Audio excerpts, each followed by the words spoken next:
2 women. 1 roof. 0 bullets left in my diplomatic arsenal. In my line of work, I've orchestrated hostile takeovers, negotiated ceasefires with men who wear their kill count like designer watches, and once made a prosecutor disappear so cleanly his own mother thought he'd retired to Jeju Island.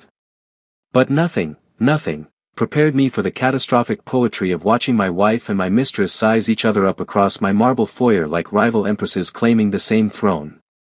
The jasmine hit me first. That's always how I knew Jia was near, her perfume, cold and expensive as a winter funeral, the kind of scent that announces, I was bred for this, before she even enters the room. She stood there in white silk that probably cost more than most people's cars, hair pulled back so tight it could have been a weapon, arms crossed in that way that said I have endured worse than you. And she had. Our marriage wasn't love, it was a treaty signed in blood and witnessed by men in expensive suits who counted bodies instead of blessings. Then there was the red. Samira Blackwell walked into my home, my carefully sanitized, politically acceptable home, wearing that dress like a declaration of war. Crimson. Fitted. Unapologetic. Her curls loose and wild in a way that made Jia's perfect bun look like a military operation. She smelled like bourbon and vanilla and every bad decision I'd ever made but couldn't bring myself to regret. She looked at my wife. My wife looked at her. I looked at the door and wondered if anyone would notice if the most feared man in Seoul just ran. So, Samira said, her American accent cutting through the tension like a blade through silk. This is the Ice Palace. It's exactly as depressing as you described, baby. Baby. She really just said that. In my house. In front of my wife. With that smile that suggested she knew exactly what grenade she just pulled the pin from. Jia's expression didn't change, it never did, but I saw her jaw tighten. That tiny muscle near her temple that only moved when she was calculating exactly how to destroy someone without raising her voice.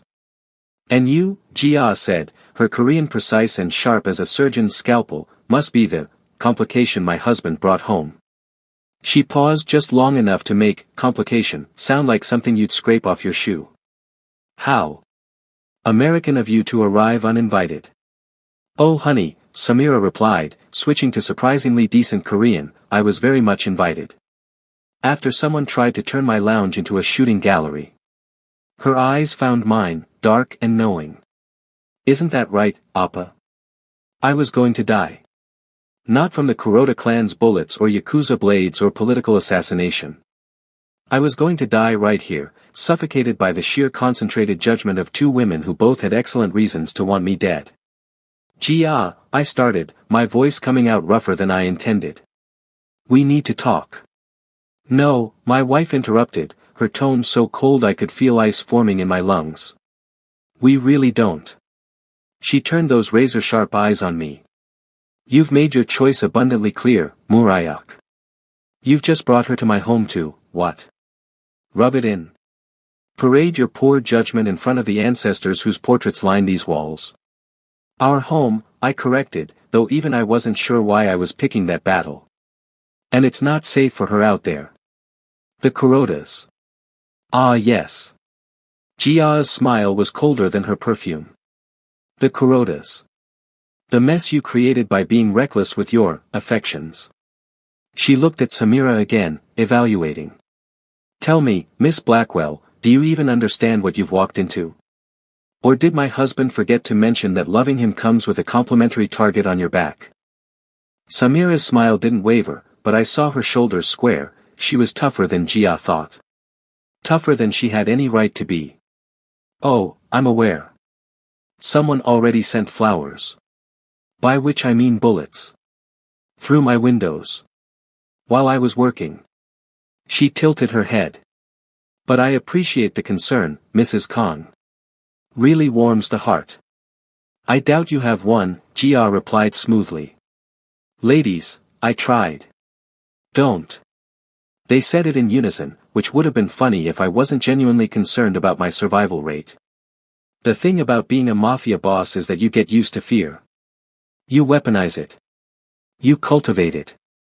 You become the thing that makes other men check under their beds at night. But this? Standing between a wife who was raised to be ice and a mistress who was born to be fire. This was the kind of fear that made me want to call my mother. If she weren't already disappointed in me for entirely different reasons. Guest room, Jia said finally, her tone suggesting this was my execution order, not a hospitality offer. Third floor. East wing. As far from our bedroom as architecturally possible. She looked at me, and for just a second, I saw something crack in that perfect facade. Pain, maybe. Or just exhaustion. Since you've already destroyed our marriage, at least have the decency to keep the evidence at a distance. She turned and walked away, silk whispering against marble, jasmine lingering in her wake like a ghost. Samira watched her go, then turned those knowing eyes on me. She's not what I expected. What did you expect? I don't know. Someone weaker, maybe. Someone you could have just left. She stepped closer, and my traitorous heart kicked up despite everything. But she's strong, isn't she? Just, differently. Samira. She pressed one finger to my lips, red nails matching her dress. Don't explain. Not tonight. Her smile turned wicked. But just so we're clear, Appa, I'm not staying in the East Wing. And that's when I knew, the Yakuza trying to kill us was going to be the easy part. The real war was about to begin under my own roof. Between two queens. For one completely unworthy king. God help me. The bullet hole in Samira's office window was still smoking when I made the decision that would either save her life or end mine. You're insane, Min-jae said, my second-in-command looking at me like I just announced plans to retire and open a bakery. You want to bring her to the estate? Where your wife lives? Where else? I snapped, watching the forensics team pull slugs from the wall behind Samira's desk. 7.62 mm. Kuroda signatures all over it. Professional. Precise. And 6 inches from where her head had been an hour ago. The lounge is compromised. Her apartment is worse. Every safe house we have is on their radar by now. Min-jae ran a hand through his hair, a tell that meant he knew I was right but hated it. Boss, with all respect, this is the only option. I turned away from the window, from the evidence that my carefully separated worlds had just collided with the subtlety of a train wreck. They know about her. They're making a statement. Which means every property connected to me, every hotel, every. Except the one place that's supposed to be untouchable, he finished quietly. Exactly. The estate. My marriage fortress. The pristine monument to duty and bloodlines and everything I was supposed to be. Protected by walls and guards and the unspoken rule that even my enemies respected the sanctity of a man's home. At least, they used to. And Mrs. Kong? Min-jae asked carefully. You're just going to, what? Ask permission. I almost laughed. Permission. As if I'd had permission to fall for Samira in the first place. As if any of this had been planned. I'm going to tell her the truth, I said. That a war is coming, and keeping Samira visible is the same as painting a target on her back. Jia is many things, but she's not cruel. She'll understand the strategic necessity. Min-jae's expression suggested he thought I was delusional, but he was too well trained to say it. And Miss Blackwell? She agreed to this. I thought about Samira, still shaking from the adrenaline, glass in her hair, that red dress torn at the shoulder from when I'd tackled her to the ground. The way she'd looked at me, not with fear, but with fury. This is your world bleeding into mine, she'd said. And I'm tired of paying for your wars. She wasn't wrong. She doesn't have a choice, I said, hating how it sounded. How it made me the villain in a story where I was supposed to be protecting her. None of us do. The Kurodas won't stop until they've proven I'm weak. And they think she's my weakness. Is she? Min-jae asked. I looked at him, this man who'd stood beside me through gang wars and boardroom coups and every bloody step up the ladder. Who knew exactly what I was risking? Yes, I admitted. Which is why she needs to disappear. And the best place to hide a mistress is in plain sight, Min-jae finished. In your wife's house. Under her nose. Where no one would ever think to look because it's so absolutely, categorically insane. Exactly. He shook his head slowly, but I saw the corner of his mouth twitch. You know what, boss? I've followed you into some crazy situations. But this? He gestured at the bullet-riddled office. This is going to be the one that kills you. And it won't even be the Kurodas who do it. He wasn't wrong about that either. I pulled out my phone, looked at the two names that had defined my existence for the past 3 years. Gia. Samira. Wife. Mistress. Ice. Fire. And me, the fool in the middle, about to set his whole world ablaze. I dialed. We need to talk, I said when Gia answered. I'm bringing someone home. The silence on the other end was colder than winter. How unexpected, she said finally. I'll have the guest room prepared. She hung up before I could explain. Before I could apologize. Before I could tell her that I knew exactly what I was asking, and that I'd never forgive myself for it. But then again, forgiveness had never been part of our arrangement. The thing about bringing your mistress home to meet your wife is that there's no etiquette book for it. No helpful guide titled "So You've Decided to Commit Social Suicide, a Mafia Boss's Journey." I should have written one. Could have made millions. Samira's heels clicked against the marble like gunshots, each step echoing through the foyer with all the subtlety of an invasion.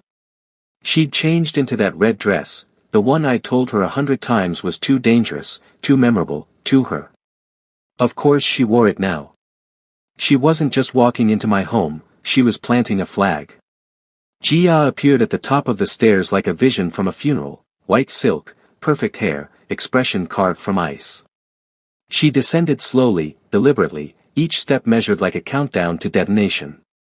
I stood between them, feeling less like a mafia boss and more like a referee at an execution.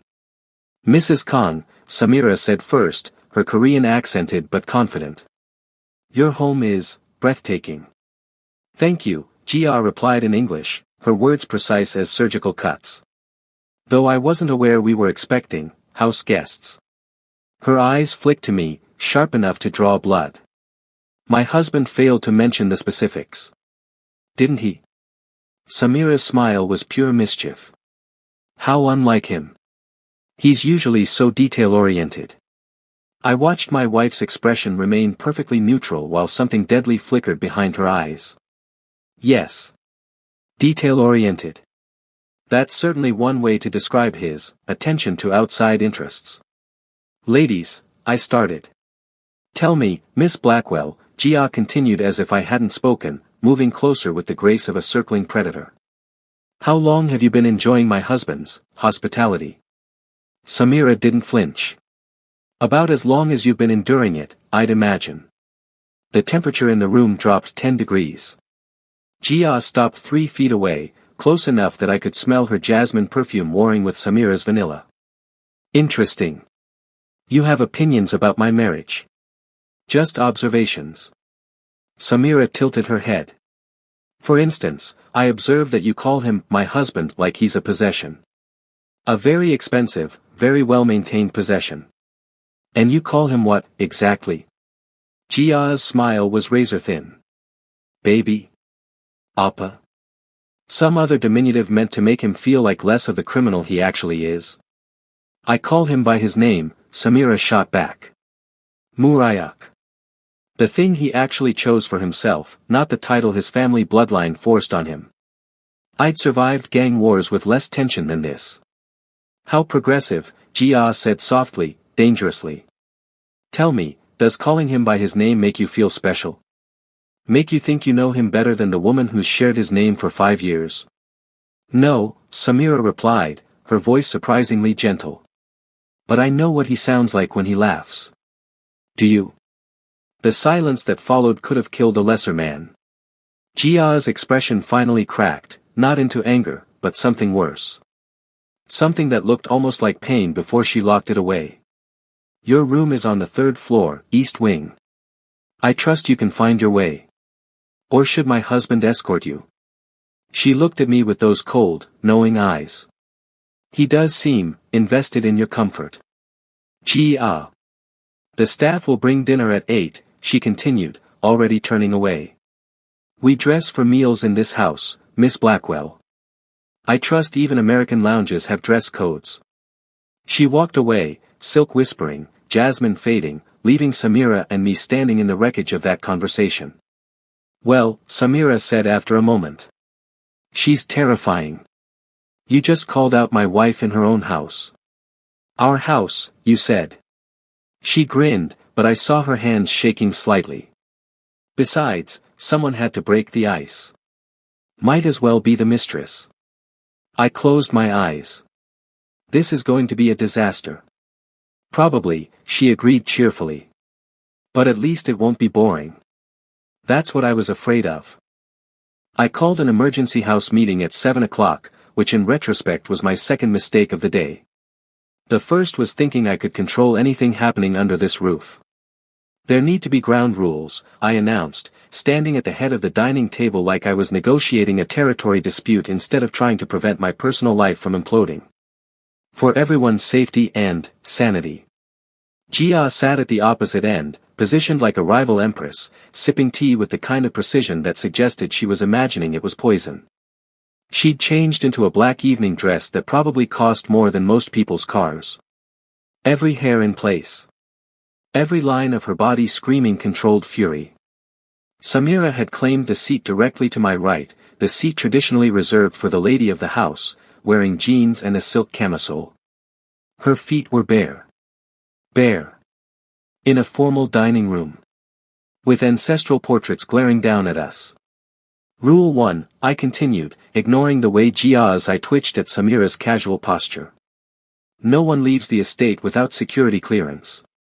The Kurodas are trying to kill your girlfriend. Yes, we've established this, Jia interrupted smoothly. Does this rule apply to me as well, or am I still allowed to leave my own prison? It's not a prison. Rule 2, Samira cut in, reaching for the wine bottle and pouring herself a very generous glass. What's rule 2, baby? I watched my wife's fingers tighten on her teacup. Perhaps rule 2 should be about appropriate forms of address in mixed company. Oh, you mean like calling your husband Murayak SSI like he's a business associate? Samira smiled sweetly. Very formal. Very distant. Rule 2, I said loudly, before blood was spilled, is that all household staff report directly to me. No one discusses anything happening in this house with anyone outside these walls. How very Mafia of you, Jia observed. Shall we also use code names? Secret handshakes. Perhaps Miss Blackwell could be red flag and I could be collateral damage. Samira snorted into her wine. This isn't a joke, I snapped. People are trying to kill your mistress. Yes, we know. Jia set down her teacup with a delicate click. Tell me, husband, does Rule 2 include the staff not mentioning to my family that you've moved your prostitute into our home? She's not I started, but Samira held up her hand. It's okay, Murayak. Let her be mad. She's earned it. She looked at Jia with something that might have been respect. But for the record, Mrs. Kong, I run a legitimate business. High-end lounge, not a brothel. Though I can see how you'd confuse the two, given that your marriage is basically a business transaction. The silence was deafening. Jia's smile was pure ice. How observant. Yes, my marriage is a transaction. A very expensive, very binding transaction that comes with certain protections. Like this house. This name. This life. She leaned forward slightly. What does yours come with, Miss Blackwell? Bullet holes and broken windows. Ladies. Rule 3, Jia continued, her voice deadly calm. Should be about sleeping arrangements. I assume, Murayak, that your guest will be remaining in the East Wing. Or were you planning to shuffle between bedrooms like some kind of demented husband hotel? Samira's eyes found mine, challenging. Waiting. East Wing, I said, hating myself. Samira stays in the East Wing. How very diplomatic, Jia said. Rule 4, dinner is at 8. Every night. All of us. Together. Her smile could have cut glass. After all, if we're going to be one big happy family, we should at least pretend to be civilized. That's not. I think it's a great idea, Samira said, refilling her wine. Nothing says, functional household like forced family dinners. I looked between them, ice and fire, silk and sin, my past and my present colliding with the force of a tactical nuke. Any other rules, boss? Samira asked, her tone making it clear exactly what she thought of my authority here. I had a whole list. 23 rules, carefully planned, strategically sound. No, I said instead, defeated. I think we're done here. Wonderful, Jia said, standing with fluid grace. Then I'll see you both at 8 tomorrow. Do try to be on time, Miss Blackwell. Punctuality is a sign of respect. She left, taking all the oxygen with her. Samira looked at me, eyebrow raised. That went well. You sat in her seat. I know. She grinned. Worth it, though. Did you see her face? I was going to die in this house. Not from assassins, but from sheer domestic warfare. And somehow, I suspected I deserved it. The traitor's name was Park Dae-young, and he'd been with me for 7 years. 7 years of loyalty, blood oaths, and late-night strategy sessions where I trusted him with secrets that could have buried me. Turns out, loyalty has an expiration date. Show me again, I said to Min Jae, staring at the security footage on my office monitor. The timestamp read 3 days before the attack on Samira's lounge. The location was a dive bar in Itaewon, neutral territory, where deals got made and men got buried. On screen, Dae-young slid a manila envelope across a table to a man I recognized immediately. Kuroda Lieutenant. Japanese Yakuza. The kind of operator who specialized in making problems disappear. Or creating them. Lip readers confirmed it, Min Jae said quietly. He gave them everything. Her location, her schedule, her security gaps. Even told them about the private entrance you use. My hands curled into fists on the desk. Why? We brought him in an hour ago. He's downstairs. The basement of my estate wasn't designed for comfort. Concrete floors, industrial lighting, and soundproofing thick enough that a man could scream for days without anyone hearing. I'd used this room for negotiations before, the kind where only one party walked out. Dae-young was cable-tied to a metal chair, face already sporting fresh bruises from Min Jae's interview technique. He looked up when I entered, and I saw it immediately. Not fear. Resentment. Boss, he said, spitting blood. Finally. Thought you'd send your second to do all the work. Or maybe you're too busy playing house with your American whore to. I backhanded him hard enough that the chair rocked. Careful. I haven't decided if you're walking out of here yet. He laughed, the sound bitter and broken. Walking out.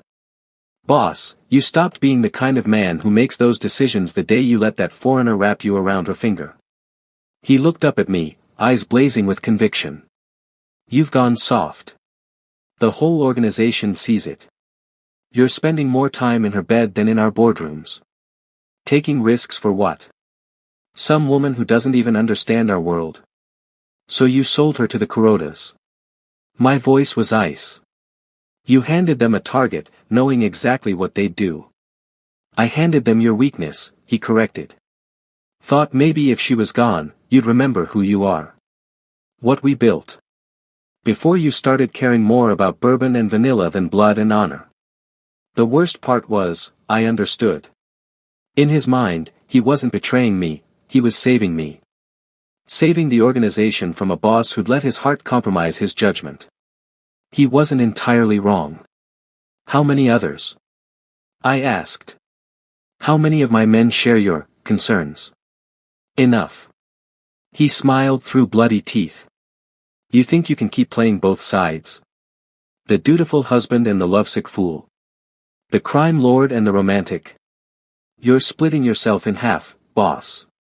And men like us? We don't survive being split. I crouched down to his level, close enough to see the conviction burning in his eyes. You're right about one thing, Dae-young. I have changed. I have let myself care about something beyond this organization. I stood, straightening my jacket. But you made one critical mistake. What's that? You assumed that made me weaker. I nodded to Min Jae. It didn't. It just gave me something worth killing for. I turned toward the door, each step measured and final. Boss. Dae-young called out, voice cracking. What are you going to do? I paused at the threshold. You wanted to know if I'd gone soft. I looked back at him. Min Jae will show you exactly how soft I've become. He'll take his time. Make it thorough. And when he's done, you'll understand something important. What? That a man who kills for duty is dangerous. But a man who kills for love. I smiled, cold and certain. He's absolutely unstoppable. I left him screaming. Upstairs, through the soundproofing, life continued. Samira was probably breaking more of Jia's unspoken rules. Jia was probably planning increasingly creative ways to make us all miserable. The mansion hummed with its usual routines, oblivious to the blood being spilled in its foundation. But I knew the truth now. The threat wasn't just external anymore. My own house was turning against me. And I'd have to burn out the rot before it consumed everything I was trying to protect. Even if it meant becoming the monster they feared I'd gone too soft to be. The charity gala was a circle of hell Dante forgot to mention, one where souls elite dressed in designer labels and smiled with veneered teeth while discussing human trafficking like it was stock portfolios. And I had to pretend my world wasn't falling apart. Smile, husband, Jia murmured beside me, her arm linked through mine with all the warmth of a business contract. She looked devastating in midnight blue silk, diamonds at her throat that cost more than most apartments. The perfect Mafia wife. Untouchable. Elegant. Absolutely miserable. The Choi family is watching, and your expression suggests you're planning their funeral. I'm planning several funerals, I muttered, but I smiled. The kind of smile that had closed billion-won deals and preceded body bags. She squeezed my arm, nails digging in subtly. Try to look like you don't actively hate being near me. Just for tonight. The thing was, I didn't hate being near her. I hated what we'd become, two people trapped in a gorgeous cage, performing for an audience that would devour us both if we showed weakness. Mr. Kong. The Minister of Finance approached, sake-flushed and oblivious. And your lovely wife. You two are the picture of marital bliss. If he only knew. Jia's laugh was perfect, cultured, demure, utterly fake. You're too kind, Minister. Though I'm afraid my husband has been terribly busy lately. New, business ventures. The slight emphasis on business was for my benefit only. I saw her then. Samira. Across the ballroom, partially hidden behind a marble column, wearing a black dress I'd never seen before. She'd done her hair up, traded her usual bold makeup for something subtle, dangerous. She looked like she belonged here, which somehow made everything worse.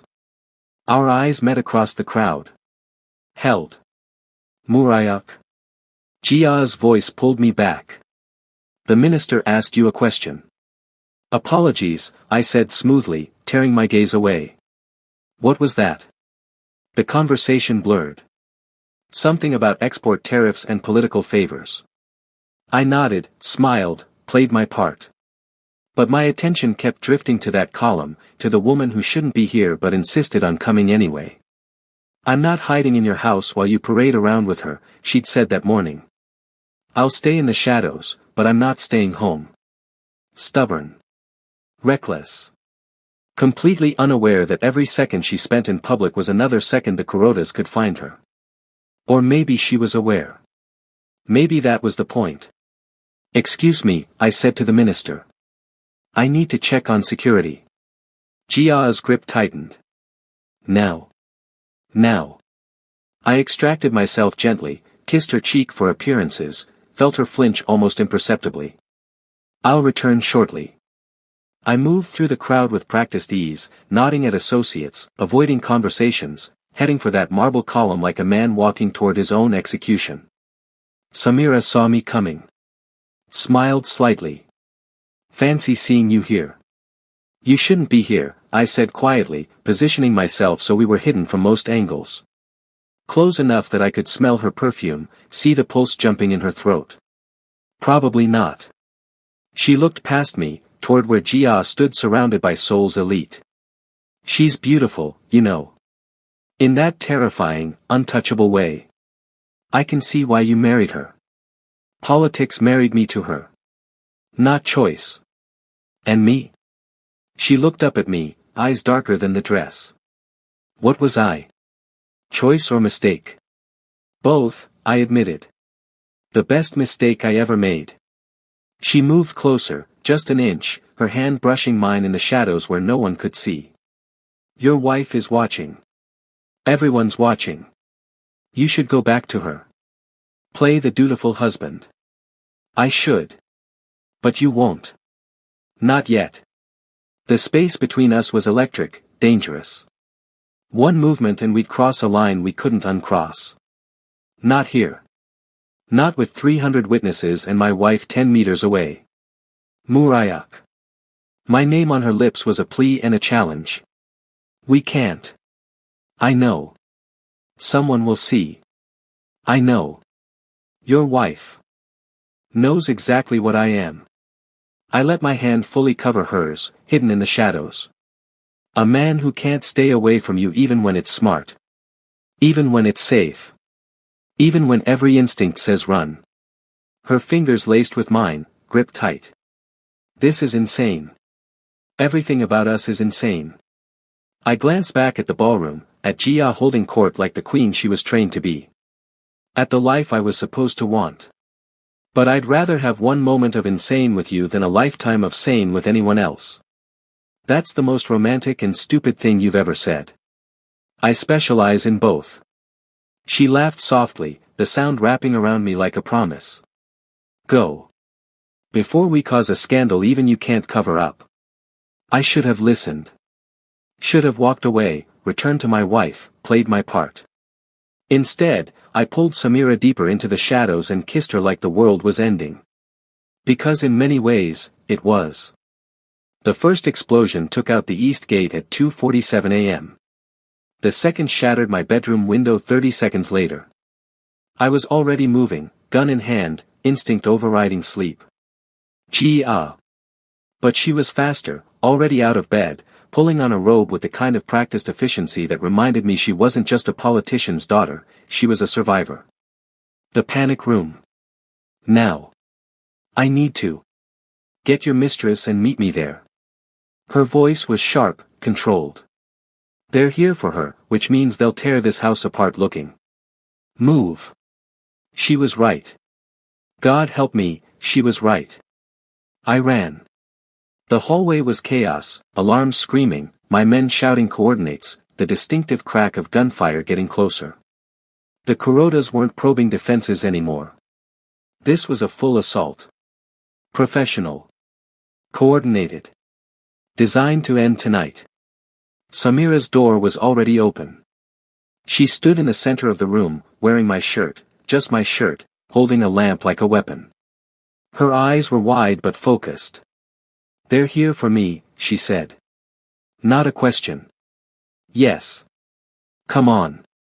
I grabbed her hand and ran, pulling her through corridors I'd walked 1,000 times, now transformed into a war zone. Behind us, glass shattered. Men screamed. The smell of smoke and gunpowder filled the air.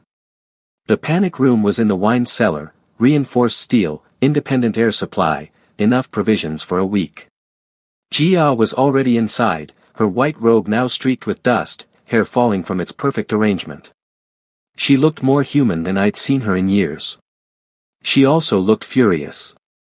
Inside, I barked, pushing Samira through the door. "Both of you. Now. What about you?" Samira grabbed my arm. "Murayak. I need to coordinate the defense. Minjae needs." Another explosion, closer this time. The lights flickered. Jia moved with surprising speed, grabbing my other arm and physically hauling me inside. Don't be an idiot. Your men are trained for this. You die out there, and this whole organization falls apart. She slammed her palm on the lock mechanism. Get inside. The door sealed with a hydraulic hiss, cutting off the chaos outside. Suddenly, we were in silence. The three of us. Trapped in 20 square meters of reinforced steel. With nothing to do but wait. And face each other. Well, Samira said after a moment, still clutching that absurd lamp. This is cozy. Jia laughed. Actually laughed, a sharp, slightly hysterical sound. Cozy. Yes. Nothing says cozy like a panic room during a home invasion. She slid down the wall, sitting on the cold floor, her designer robe pooling around her. This is my life now.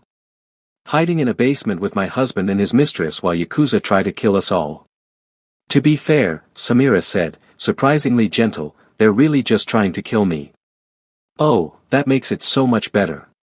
I stood between them, useless, my gun trained on a door that wouldn't open from the outside.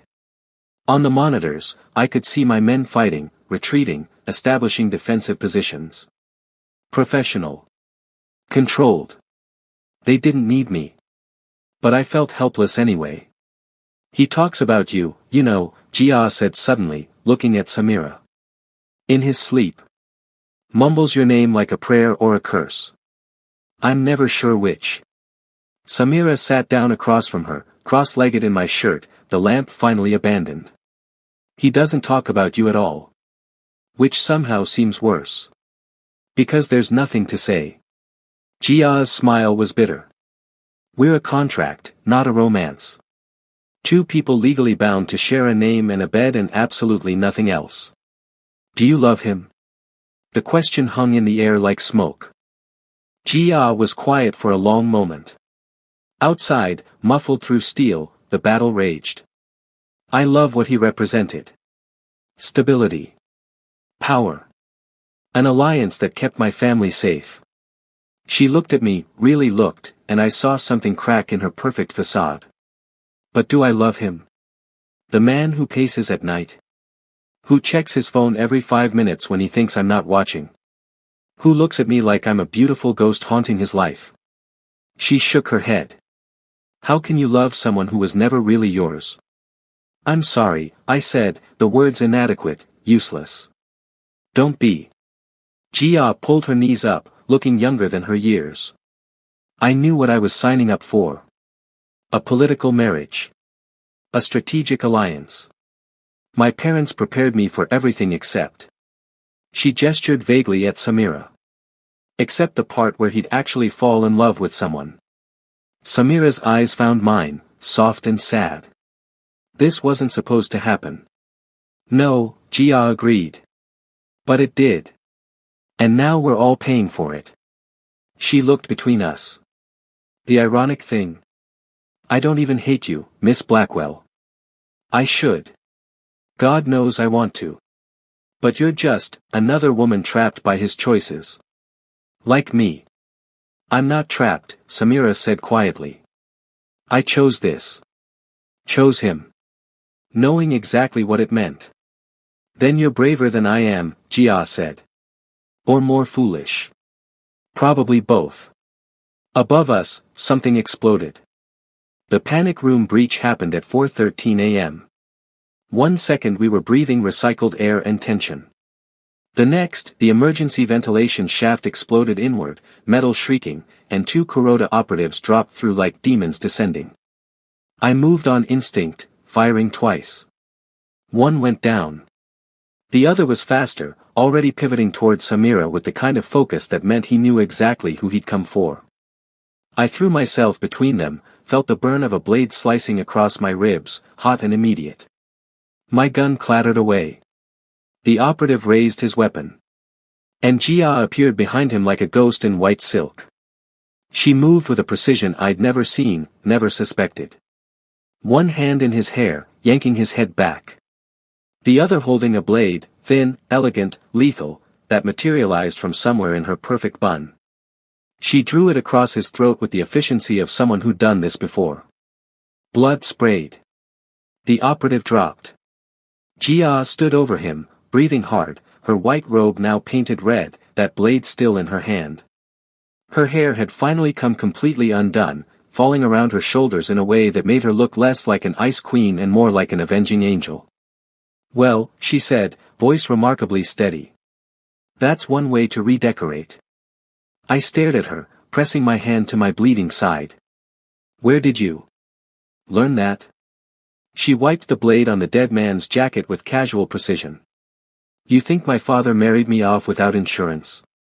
Without making sure I could protect myself in a world full of men like you?" She looked at me, and something shifted in her expression. "You're bleeding." "I'm fine." "You're not fine, you're perforated." She was already moving, tearing strips from her ruined robe with hands that didn't shake. "Samira, help me get pressure on this before he bleeds out from sheer masculine stupidity." Samira was still frozen, staring at the bodies, at Jia, at the woman who'd just killed to save her life. You just killed a man, yes." Jia pressed the fabric hard against my wound, making me hiss. "Shocking, I know. The decorative wife knows how to handle a blade. Maybe I should add it to my resume. Skills include flower arrangement, classical piano, and emergency throat slitting." Jia. "Don't." She looked up at me, and her eyes were blazing. "Don't you dare thank me. Don't make this about honor or duty or whatever convenient emotion helps you sleep at night." Her hands were still steady, still applying pressure, but I could see the adrenaline starting to shake through her. "I didn't do it for you. I did it because I'm tired of men deciding who lives and dies in my own damn house." Above us, the fighting was dying down. The monitors showed my men regaining control, Kuroda operatives retreating or dead. We'd survived. Barely. Samira finally moved, kneeling beside us, her hands joining Jia's on my wound. "Thank you," she said quietly. "For saving me. For all of this." Jia's laugh was sharp, brittle. "Don't thank me yet. We're still trapped in a basement with corpses and a bleeding idiot." She looked at the bodies, at the blood on her hands, at the wreckage of her carefully controlled life. "Besides, I didn't save you for him. I saved you because..." She trailed off, something vulnerable crossing her face. "Because maybe we're not so different, you and I. Both trapped by the choices of violent men. Both pretending to be stronger than we feel." "You're plenty strong," Samira said. That was. I've never seen anything like that. My father's parting gift when I turned 18. "The world is dangerous for women," he said. "Especially women married to monsters." Jia's smile was sad. He wasn't wrong.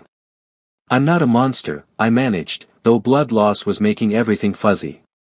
"No," Jia agreed, pressing harder, whether to stop the bleeding or punish me, I wasn't sure. "You're worse. You're a man who actually cares, which makes all of this so much more painful." She looked between us, her perfect mask finally, completely shattered. "A monster I could hate. But you?" She shook her head. "You're just human. Flawed. Trying to love two women in a world that only allows you one." Jia. "The bleeding slowing," she said clinically, avoiding my eyes. "You'll live. Unfortunately for all of us, you'll live." The monitors showed Minjae approaching the panic room, the all-clear signal flashing. The siege was over. But looking at Jia, at her blood-stained hands and fallen hair and the blade still within reach, I realized I'd never really known my wife at all. She wasn't ice. She was steel. Tempered. Sharp. Absolutely lethal when necessary. And somehow, that made everything so much more complicated. The meeting happened 3 days later in a warehouse that smelled like old fish and older blood. Neutral territory. No weapons. Just two bosses and the weight of too many corpses between us. Kuroda Takashi sat across from me like a statue carved from contempt. 70 years old, wire-thin, with eyes that had seen empires rise and fall. He sipped tea from a porcelain cup that probably cost more than the building we were sitting in. "You look terrible, Kong-san," he observed in flawless Korean. "The wound? Or the guilt?" "Both. No point lying to a man who'd been playing this game since before I was born." My side still burned where the blade had carved through. Jia's makeshift bandaging had saved my life, but every breath reminded me of the cost. "You made your point.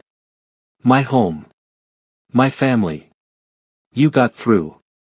And yet, everyone I sent is dead."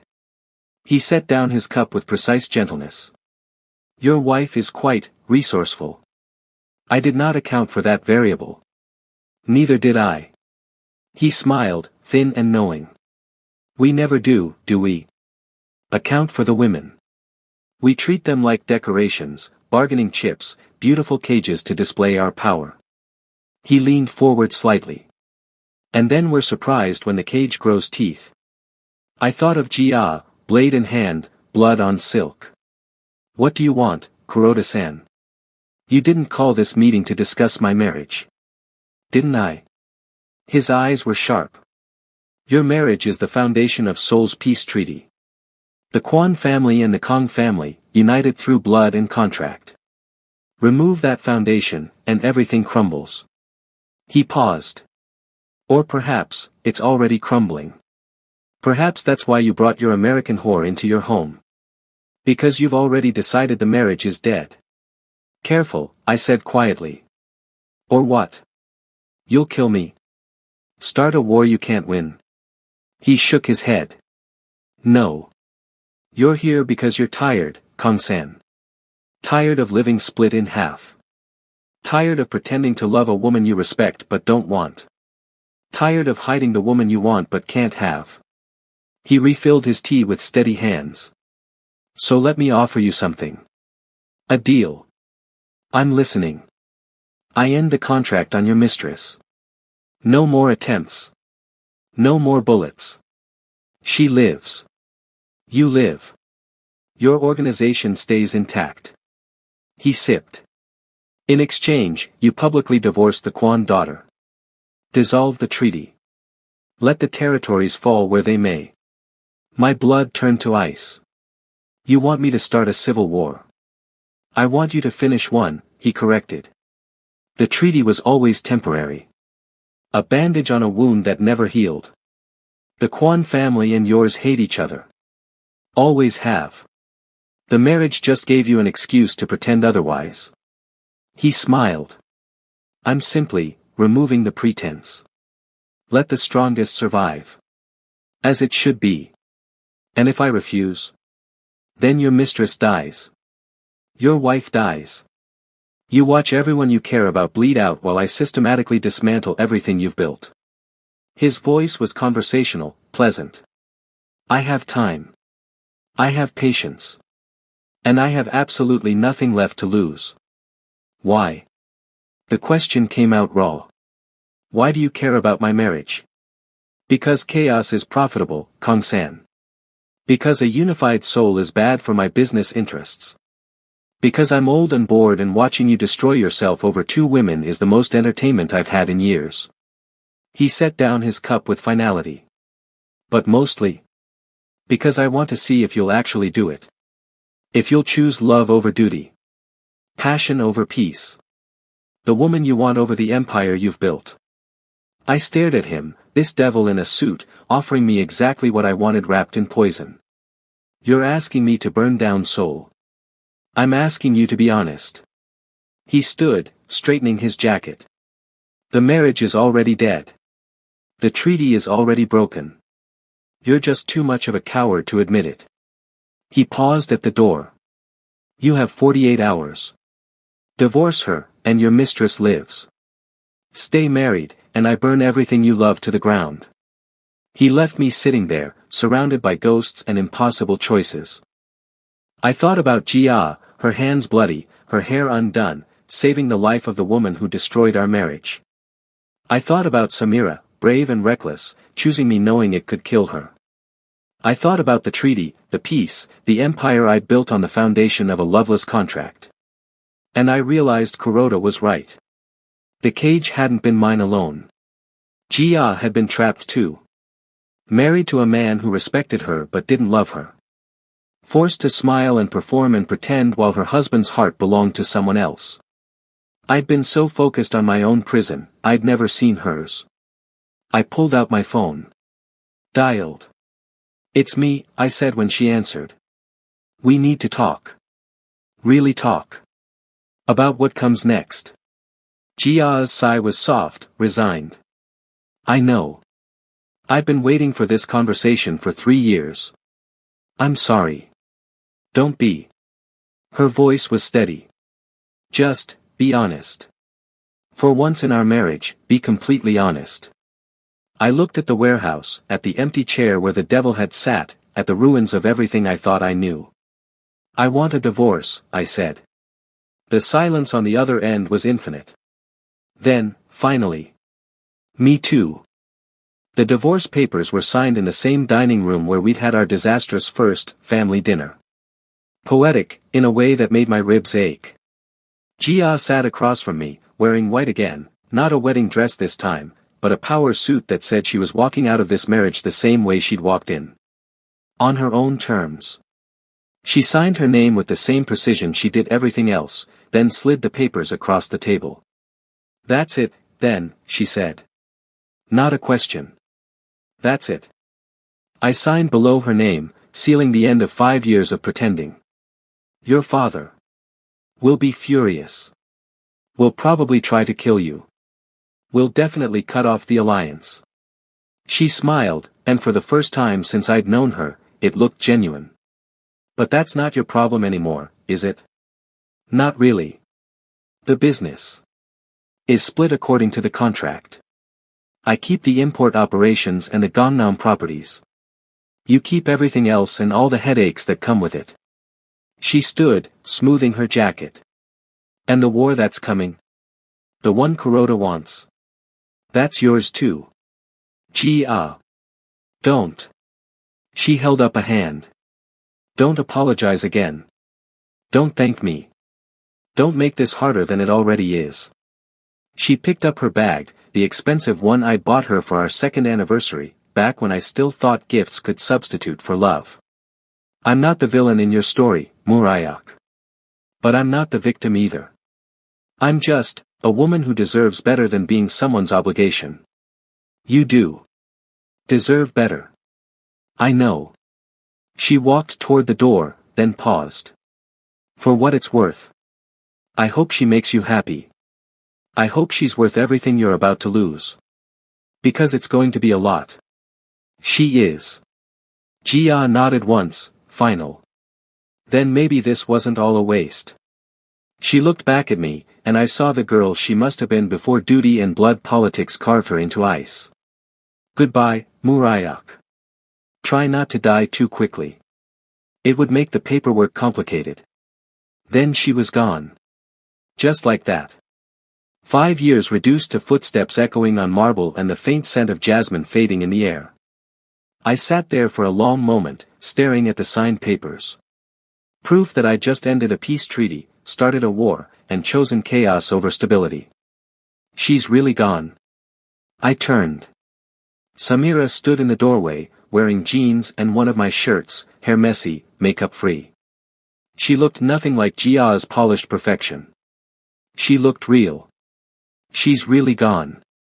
Samira moved closer, studying my face. "You okay?" "No." I pulled her down into my lap, burying my face in her neck, breathing in bourbon and vanilla. "I just declared war on half of Seoul, destroyed a political alliance, and probably condemned us both to a very short, very violent future. So, a typical Tuesday for you?" I laughed despite everything. "Something like that." She pulled back, framing my face with her hands. "Are you sure? About this? About us? Because there's still time to." "No, there isn't." I kissed her, slow and certain. "There's never been time to go back. Not since the first moment I saw you and knew I was absolutely fucked. Romantic. I'm a crime lord, not a poet. I stood, pulling her with me. But I'm your crime lord. For however long this lasts. For whatever war comes next. For forever, she suggested, smiling. I was going to say, until someone shoots me, but forever works too. She laughed, the sound bright and clear and everything Jia's house had never been. You know this is insane, right? Kuroda's going to come for us. The Quan family's going to come for us. Half your own organization probably thinks you've lost your mind. They're not wrong. And we could die. Probably will die. This whole thing could end in blood and bullets and... I kissed her again, harder this time, pouring 5 years of restraint and secrets and stolen moments into it. When I pulled back, we were both breathing hard. Let them come, I said. Let all of them come. I'm done hiding. Done splitting myself in half. Done pretending I'm someone I'm not.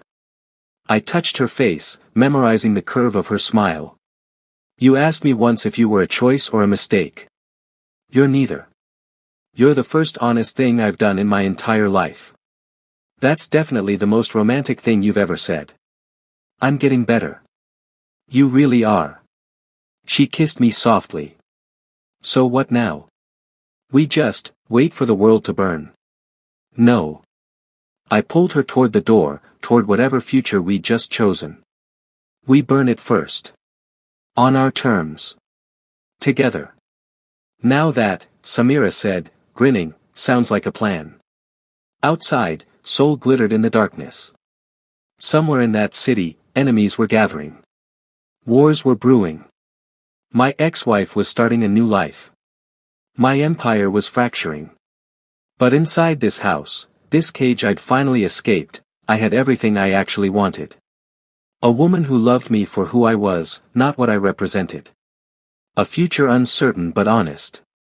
And for the first time in 5 years, I could finally breathe. Even if that breath smelled like smoke and tasted like war. It was mine.